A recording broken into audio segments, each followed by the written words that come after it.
College Connection. Welcome back to the lineup here on Radio DePaul, Chicago's College Connection.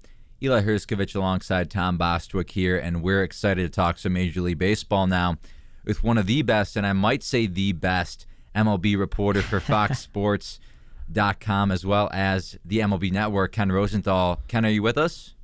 I'm with you guys. How's it going? All right, and we're going to talk some Yankees first. As you wrote your article today talking about Jeter earned the right to enjoy final season on his terms. So what are your thoughts on Jeter retiring after this season, and also the Yankees having an opportunity to win another World Series championship, of course signing Beltran and also Tanaka for this upcoming season? Well, I think everyone was surprised that Jeter made his announcement yesterday, announced it on Facebook, which I'm not sure many people were even aware he was on. The other part of this that was interesting is that he is a guy that generally does not like individual attention, flex everything to the team, and now he knows he will get a lot of individual attention, but he evidently felt that that distraction was not as bad as the distraction of getting asked every single day, is this your last year? Now, as for him and the Yankees, we've got to see if he's healthy. And I wrote today in my column, there's no guarantee there's a happy ending here because he's coming off a year in which he played only 17 games due to his leg problem, and he's going to be 40 in June. But if he is healthy, he'll be a productive player, I'm sure, as he always has been. And the Yankees, well, they may only be the third best team in the division even now, even after spending all the money that they did. But with all the players that you mentioned and just this new infusion of talent, they're going to be quite an interesting team. Oh, absolutely. And Eli mentioned the Yankees possibly contending for a World Series, and they lost one of their big pieces this offseason, lost to the Seattle Mariners, making noise again with the signing of Randy Wolf recently and Fernando Rodney, and obviously the big contract for Cano. So how do you see the Mariners playing out? Do you see them playing out like the Toronto Blue Jays last year, the Florida Marlins the year before, just a big spenders with nothing to show for it? Or do they have a legitimate contender down in Seattle? Well, first of all, they're not done. And they're still in the market for Nelson Cruz. They still could get a starting pitcher, either through free agency or trade. So I'm not sure that the team we're talking about right now is exactly the team that we're going to see on opening day. That said, I don't know if it's all going to amount to a good thing for the Mariners and immediate contention. In fact, I'm sort of skeptical about it. I don't know that they'll crash like the Blue Jays did last year or the Marlins 2 years ago, but there is some question about just how good they'll be, especially because they're in such a competitive division with Oakland, Texas, and the Angels.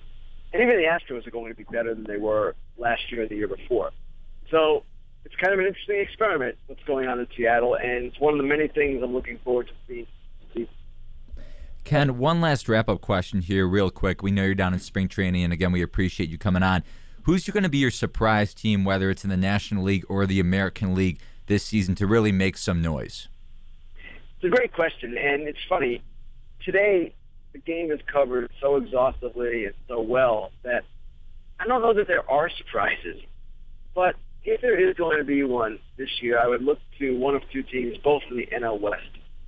San Diego, which is attracting a lot of attention. A lot of people think that they could be the surprise team with the additions of Josh Johnson and Benoit and Seth Smith.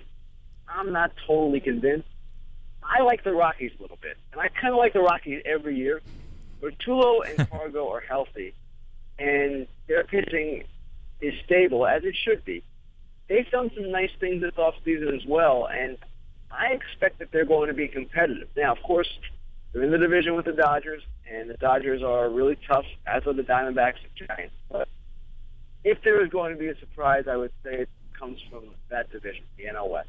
We'll see if the Rockies can get back to a World Series, maybe for the first time since '07, since they play the Boston Red Sox.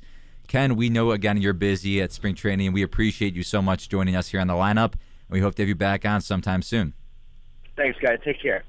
Thank you so much. Again, that's Ken Rosenthal of FoxSports.com and MLB Network talking about his surprise teams as well as the Jeter situation in New York and the Seattle Mariners. Yeah, some interesting insights there. Obviously, the Mariners saying they're not done yet, which is pretty crazy because they've thrown a lot of money around this offseason, but there's still some holes left to be filled. Like you said, they need a starting pitcher to pair up with King Felix, and maybe there's one out there. He mentioned through free agency or even trade, because obviously Burnett just got snapped up by the Phillies. What about Randy Wolf? Is he the guy that you could pair with Felix Hernandez? I guess he is, man. The Wolf Pack might be following him to Seattle. I remember his days in Philly pitching even all the way back in the Vet Stadium.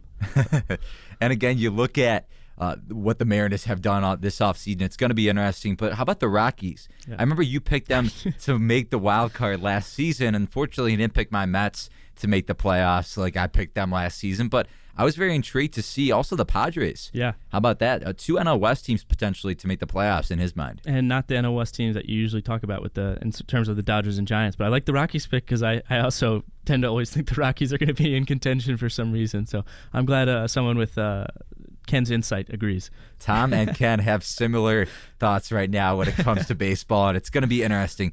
We're going to stick with the baseball mindset right now. We're going to continue on with some White Sox and Cubs talk next, as we haven't really previewed too much White Sox and Cubs, but again, with the White Sox and Cubs MLB season coming up here and with pitchers and catchers as well reporting this Saturday, we're going to talk about the White Sox and Cubs next here on the lineup on Radio DePaul, Chicago's College Connection.